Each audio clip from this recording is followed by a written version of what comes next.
সে দেখতেছে কাকতাড়ুয়াগুলো কি করতেছে, দৌড়াইতেছে, মানে দৌড়ায় একটা আরেকটা সামনেরটা পিছনের জায়গায় যাইতেছে, পিছনেরটা সামনের জায়গায় আসতেছে। তো এরকম দৌড়াইতেছে, সে দেখে দৌড়াইতেছে, এরকম দেখে সে ভয় পাওয়া যায় আর কি। ওইখানে প্রায় 3 রাস্তার একটা মোড় আছে। ওই মোড়ের ওইখানে যে দেখে যে মানে সাদা আর কি কাফনের কাপড় পরা 2টা লাশ।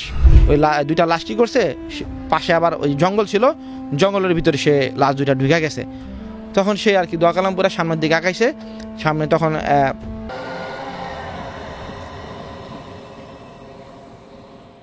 এই ঘটনা শুনে প্রায় আমি কান্নাই করে দিয়েছিলাম। এই ঘটনাটা হচ্ছে আমার ফ্রেন্ডের স্যার, ওনারা তখন খুব দরিদ্র ছিল আর কি, খুবই গরিব ছিল। ওনার বাবা কেউ নাই, ওনার কোনো ভাই বোন নাই। উনি ওনার মাকে নিয়ে গ্রামে বসবাস করতো, একটা অজপাড়া গ্রাম। সেই গ্রামে যাইতে হইলো মানে প্রায় ঢাকা থেকে যাইতে হইলো প্রায় 8-10 ঘন্টার মতো সময় লাগে। মানে তাদের গ্রামে ওই নদী, গাড়ির ব্যবস্থা নাই, মানে নদী, সাঁকো, তারপরে হচ্ছে আপনার ট্রলার এরকম পার হয়ে তাদের গ্রামে যাইতে হয়। তো মা আর ছেলে খুব আর কি একটা গ্রামে বসবাস করতো। তো এক পর্যায়ে তাদের কোনো জায়গা জমি ছিল না, তারা খুব গরিব ছিল। ছোটোবেলায় তাদের বাবা মারা যায়, তো তাদের সংসারে খুব অভাব ছিল। তো তারা হচ্ছে গ্রামে যেমন বর্গা নাই, ওরকম বর্গা নিয়ে তারা জমি চাষাবাদ করতো। তো প্রায় 4 বছর আগে একটা সময় খুব বন্যা হয়েছিল, প্রায় 3বারের মতো বন্যা হয়েছিল। ওই বন্যায় তাদের ফসল সব হয়ে যায়, নষ্ট হয়ে যায়। তো তাদের খুব অভাব দেখা গেছে যে তাদের 2 বেলা খাইতে খুব কষ্ট হয়ে যায়।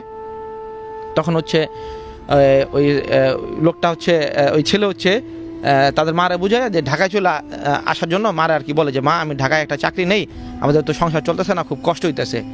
তখন হচ্ছে ওই মা বলে যে তুই ঢাকা যাওয়ার দরকার নাই, আমরা লাগলে 1 বেলা খামো। তো আমরা এখানে চাষাবাদ করি, গাছ টাছ লাগাই, ফল টল হলে আমরা খামো না। গাছ টাছ লাগামো, ফল লাগামো, এগুলো হইতো তো অনেক দেরি। আমি ঢাকা চলে যাই, দেখা আমাদের এইভাবে অভাবে সংসার তো আর চলতেছে না। দেখা গেছে একটা অসুখ বিসুখ হইলে তো টাকা পয়সার দরকার আছে। তখন তার মাকে বুঝায় টুজায় সে ঢাকায় এসে অনেক কষ্ট করে একটা চাকরি নেয়। চাকরি নেওয়ার পরে প্রায় তখন যোগাযোগ ব্যবস্থা ওইরকম ছিল না, মুঠোফোনের দেখা গেছে গরিব হওয়ার কারণে তাদের তো মুঠোফোনের ওরকম কেনার সামর্থ্য ছিল না, আর খুব কম দামে চাকরি নেয়। আর তখন হচ্ছে সে হচ্ছে প্রায় 3-4 মাস হয়ে যায় তার মার সাথে, 2-2.5 মাস 3 মাস হয়ে যায় তার মার সাথে কোনো যোগাযোগ হয় না। তখন তার মা হচ্ছে একটা লোক মারফত আর কি পাঠায়, তার গ্রামের এক লোকের কাছে, তার কাছে খবর পাঠায় যে তার মা খুব 3-4 মাস, 2-2.5-3 মাস ধরে তার মার সাথে দেখা হয় না। তখন তার মার কাছে সে তার লোক দিয়ে খবর পাঠায় যে তার মা খুব অসুস্থ, সম্ভব হইলে এখনই তার মাকে দেখতে, মানে তার মা তাকে খুব দেখতে মনে চাইছে ছেলেরে, সম্ভব হলে এখনই যেন চলে আসে খবর পাওয়ার সাথে সাথে। তখন ওই ছেলে কি ওই দেখা গেছে যে 5টার দিকে জব শেষ করে সে হচ্ছে রওনা দিয়ে দিছে দেশের পথে। তখন সে গ্রামের দিকে প্রায় গ্রামে পৌঁছায় গেছে আর কি। আর 4-5 গ্রাম পরেই তাদের হচ্ছে গ্রাম আর কি, আর 2-3 ঘন্টা পরেই অতিক্রম করলেই তাদের গ্রাম। তখন হচ্ছে ওই লোকটা হচ্ছে গ্রামের মেঠো পথ দিয়ে হাঁটতেছে, হঠাৎ করে দেখে যে সে মানে রওনা করে, তখন ঢাকা থেকে তো রওনা দিছে 5টার সময়, যেতে অনেক রাত হয়ে গেছে।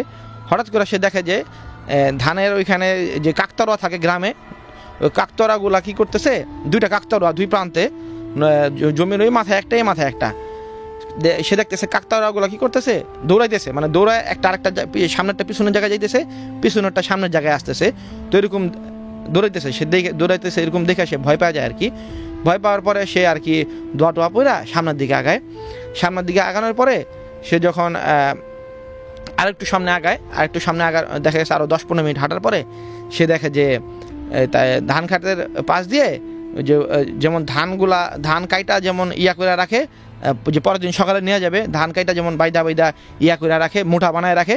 তখন সে দেখে যে ওই মুঠাগুলা 4-5টা মুঠা শুধু যাইতেছে, আস্তে আস্তে দৌড়াইতেছে, মানে এই মাথা থেকে ওই মাথা পর্যন্ত মুঠাগুলা দৌড়াইতেছে আর কি, এরকম আর কি। তো সে করছে, সে দোয়া কালাম পড়া সাহস নিয়ে আরও সামনে আগানোর পরে সে দেখে যে ওইখানে প্রায় 3 রাস্তার একটা মোড় আছে। ওই মোড়ের ওইখানে যে দেখে যে মানে সাদা আর কি কাফনের কাপড় পরা 2টা লাশ শুয়া রয়েছে।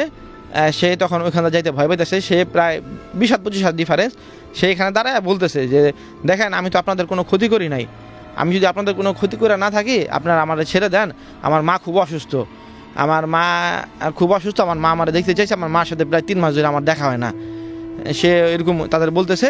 এটা বলার সাথে সাথে ওই দুইটা লাশ কী করছে, পাশে আবার ওই জঙ্গল ছিল, জঙ্গলের ভিতরে সে লাশ দুইটা ঢুকে গেছে। তখন সে আর কি দোয়া কালাম পরে সামনের দিকে আঁকাইছে। সামনে তখন ছিল আর ট্রলারের ব্যবস্থা ছিল আর কি। এত রাত সে ট্রলারের ছিল না, তো ট্রলারে এখন রাত হয়ে গেছে, তো তখন ট্রলার তো বন্ধ করে দিছে। তখন সে কি করছে, ওইখানে ফোন করে ওই ট্রলারওয়ালা ঢাকায় আনছে। তো ট্রলারওয়ালা একটু টাকা বেশি দেয়া নদীটা পার হয়েছে। পার হওয়ার পরে এরকম নদীটা পার হওয়ার পরে যায় দেখে যে একটা কুকুর ওখানে দাঁড়ায় আছে, কুকুর দাঁড়ায় রয়েছে। তো কুকুরটা হচ্ছে তারা আর কি এরকম দেখা ঘেউ ঘেউ করতেছে। তো সামনে পিছে এরকম তারা দেখে মানে তারা সামনে যাইতে মানা করতেছে এরকম আর কি। তো কুকুরটা তার সাথে সাথে যাইতেছে, মানে যাওয়ার পরে সে আবার যাইতেছে যাওয়ার পরে দেখে যে আবার সামনে আরেকটা দুইটা লাশ, ওই লাশ দুইটাই সামনে পড়ে রয়েছে। তখন হচ্ছে ওই কুকুরগুলা ওই লাশটার দেখে অনেক ঘেউ ঘেউ করতেছে, কিন্তু কুকুরটা আর কি ঘেউ করে পারতেছে না আর কি। তখন সে কুকুরটা আস্তে আস্তে পিছনের দিকে চলে আসে।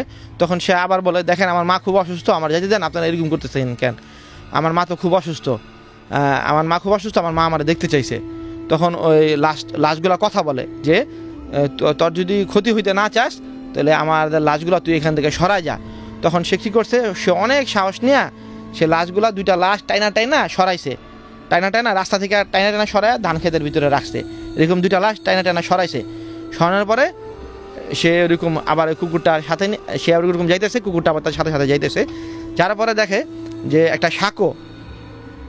একটা বাঁশের সাঁকো, লম্বা একটা সাঁকোটা আর কি সে পার হইতে ভয় পাইতেছিল যে সাঁকোর এখানে আবার পানি, একটা পিছনে একটা ঘটনা ঘটে গেল। তো আর কি সাঁকোটা পার হইতে ভয় পাইতেছিল। তখন সে দেখে যে কুকুরটা আছে এক চান্সে সে সাঁকোটা পার হয়ে গেল দৌড়ায়া। তখন সে ওই কুকুরটা দেখে যে সে ভিতরে সাহস সঞ্চয় করে যে এই কুকুরটা এক দৌড়ে পার হয়ে গেল, কুকুরটা পার হলে তো আমিও পারবো। তখন সে কী করছে, সাহস নিয়ে সে সাঁকোটা পার হয়ে গেল। পার হয়ে যাওয়ার পরে প্রায় 20-25 মিনিট হাঁটার পরেই তাদের বাসায় ঢুকলো। বাসায় ঢুকার পরে দেখে যে সে তার মা নাই, তার মা হচ্ছে মারা গেছে। মারা যাওয়ার পরে সে খুব কষ্ট পায় আর কি।